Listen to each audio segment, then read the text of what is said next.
نحمده ونصلي ونسلم على رسوله الكريم اما بعد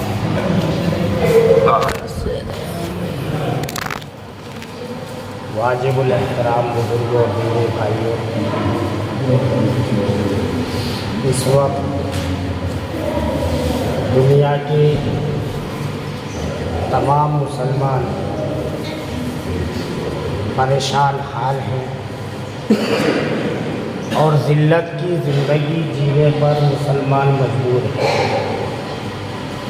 خصوصاً ہمارے اس ملک میں نہ مسلمانوں کی جان محفوظ ہے، نہ مسلمانوں کی عزت آبرو محفوظ ہے، نہ مسلمانوں کا مال محفوظ ہے،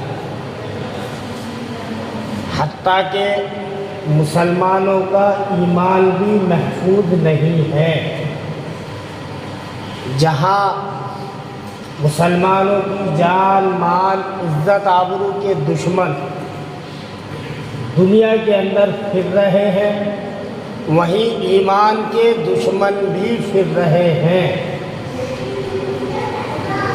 لیکن جان کو کیسے بچانا، مال کو کیسے بچانا، عزت آبرو کو کیسے بچانا، یہ بات ہم خوب جانتے ہیں، لیکن ایمان کو کیسے بچانا یہ ہم نہیں جانتے۔ ہر شخص کی کوشش یہ ہے اور ہر شخص احتیاط کرتا ہے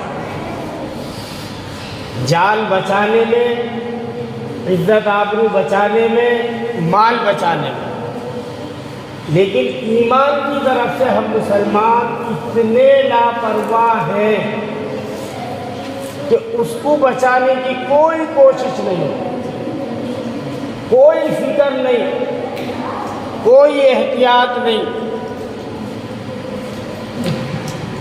اگر جان خطرے میں ہو تو انسان کوشش کرتا ہے کہ میری جان بچ جائے، مال خطرے میں ہو، عزت آبرو خطرے میں ہو، لیکن ایمان کی طرف سے اتنی لاپرواہی آج مسلمانوں کے اندر ہے کہ اسے رائی کے دانے کے برابر بھی فکر نہیں۔ جان کا دشمن ہم نے دیکھا، مال کا دشمن ہم نے دیکھا، عزت آبرو کا دشمن ہم نے دیکھا، لیکن افسوس کی بات یہ ہے جو ایمان کے دشمن ہیں، جو ایمان کے لٹیرے ہیں، وہ اس شکل میں ہمارے سامنے آتے ہیں، ہمیں ایسا لگتا ہے کہ ان سے بڑا ایمان کا محافظ کوئی دوسرا ہے ہی نہیں دنیا میں۔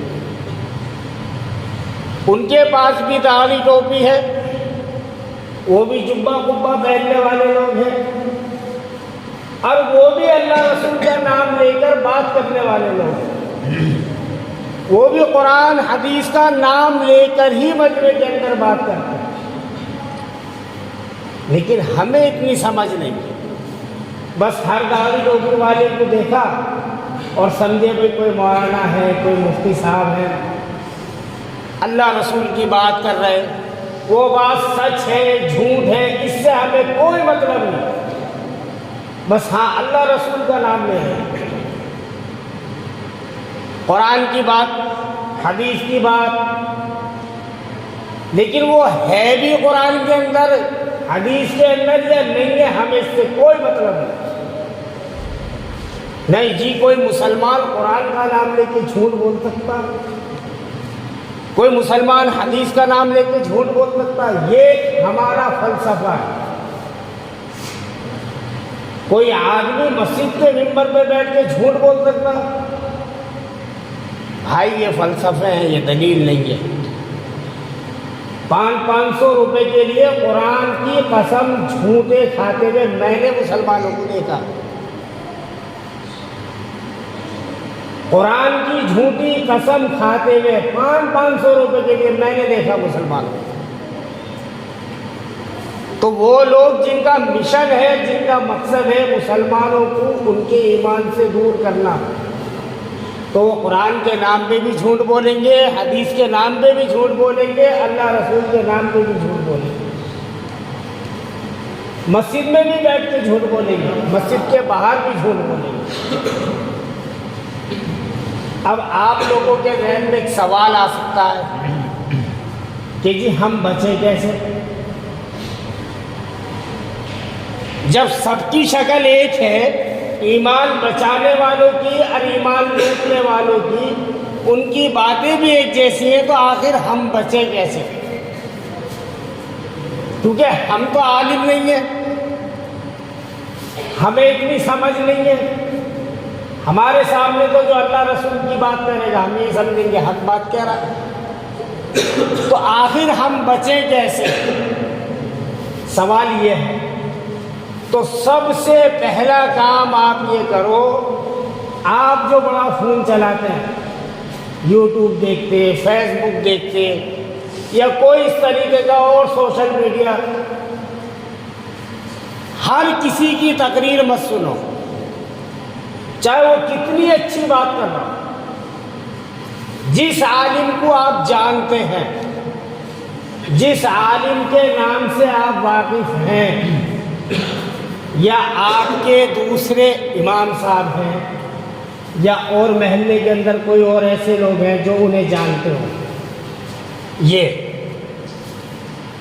بس آپ کھول لیں یوٹیوب، اس میں ایک مولانا، آپ جانتے نہیں وہ کون ہے، کس مسلک کا ہے، کیا نہیں، بس ارے بات بڑی اچھی ہے، بات بہت اچھی ہے، بات قرآن حدیث کی کر رہے ہیں۔ یہی وہ کمزوری ہے ہماری، اور اسی سے ہم پر وار کرا جائے۔ دین کے نام پہ چینل بنے گئے، دین کے نام پہ، اور لوگ سن رہے، پھر گھروں میں ماں بہنیں بھی سن رہی۔ اور دوسرا کام یہ کرو کہ اپنے علماء کے قریب ہو جاؤ، مسجد کے امام صاحب ہوں یا مدرسے میں پڑھانے والے ہوں، ان کے قریب ہو جاؤ۔ اگر اپنا اور اپنی نسلوں کا ایمان بچانا ہے تو یہ دو کام کرو، ہر کسی کا بیان مت سنو اور اپنے علماء کے قریب ہو جاؤ، اپنے علماء کی قدر کرو۔ انشاءاللہ ثم انشاءاللہ علماء کی قدر کرنے کا صلہ اس دنیا کے اندر یہ دے گا اللہ، آخرت میں جو ملے گا وہ تو ملے گا، لیکن اس دنیا کے اندر یہ دے گا اللہ کہ تمہارے اور تمہاری نسلوں کے ایمان کو اللہ بچا لے۔ اور ایمان سب سے بڑی دولت ہے، یاد رکھو۔ آدمی نے جتنا پیسہ، روپیہ، پراپرٹی اکٹھا کری، جمع کری، اور خدا نخواستہ وہ ایک جھٹکے میں ختم ہو جائے، تو اس کے بغیر زندگی گزر سکتی ہے۔ کتنے دن زندگی؟ 50 سال، 60 سال، 70، 80، 90، آخر مرنا ایک دن ہے، اللہ کے سامنے جانا ہے۔ اگر کوئی بندہ اس حال میں اللہ کے سامنے گیا کہ اس نے دنیا میں زندگی مسلمان بن کے گزاری، اور خدا نخواستہ موت کے وقت اس کا ایمان اس سے جدا ہو گیا، چاہے دنیا کتنی اچھی گزار کے گیا تھا، کتنی اچھی زندگی اس نے گزاری تھی، لیکن آخرت اس کی برباد۔ اس لیے ہم لوگ اپنے علماء سے جو بدزبانی کرتے یا ان کی ناقدری کرتے، ان چیزوں سے ڈرا کرو اللہ کے۔ علماء کی قدر کرنے کا سب سے بڑا فائدہ یہ ہے کہ اللہ تمہارے اور تمہاری نسلوں کے ایمان کو بچا لے، اور دوسرا فائدہ یہ ہے کہ اللہ تمہاری نسلوں میں عالم اور حافظ پیدا کرے۔ اس لیے اپنے علماء کی قدر کرنا جانو، اپنے علماء کی قدر کرو۔ یہ وقت بہت خطرناک وقت ہے، یہ دور بہت خطرناک دور ہے، مسلمان کی ہر چیز خطرے میں ہے اس وقت، لیکن بچانی جان بھی ہے، مال بھی ہے، عزت آبرو بھی ہے، بچانا وہ بھی ہے، اس سے کہیں زیادہ ایمان کی حفاظت کرنا ہے۔ صرف بول دینا اور سن لینا یہ کافی نہیں ہے۔ اس لیے آج سے ہم سب لوگ یہ نیت کریں کہ انشاءاللہ ہم اپنے اکابر کی، اپنے علماء کی قدر کریں گے، ان کی عزت کریں گے، اور اپنے وقت میں سے تھوڑا سا وقت نکال کے روز ہو سکے روز نہیں تو ہفتے میں اپنے علماء کے پاس کچھ دیر بیٹھا کریں گے۔ کوئی ہمارا مسئلہ پیش آ گیا تو اپنے علماء سے ہم پوچھیں گے اس مسئلے کو، کون آدمی صحیح بات کر رہا، کون آدمی غلط بات کر رہا، ہم اپنے علماء سے پوچھیں گے اس بارے میں، کیونکہ ہمیں اتنی سمجھ نہیں ہے۔ ایمان کے لٹیرے، ایمان کے دشمن، وہ بھی ہماری شکلوں میں ہی آئیں گے سامنے، تو کیسے بچیں گے ہم؟ بعض لوگ یہ کہتے ہیں کہ جی ہوگا کہیں فتنہ، ہمارے علاقے میں نہیں۔ اب میں حیدرآباد سے آیا ہوں، حیدرآباد کے اندر ہر فتنہ ہے، ہر فتنہ۔ آپ کہہ سکتے ہیں بھئی وہاں ہوگا یہاں نہیں، یہ آپ کی غلط فہمی ہے۔ اب فتنہ گھر گھر میں، جہاں بڑا موبائل ہے وہاں فتنہ ہے۔ آپ جیب میں لے کے پھر رہے فتنے کو، آپ کہہ رہے یہاں نہیں۔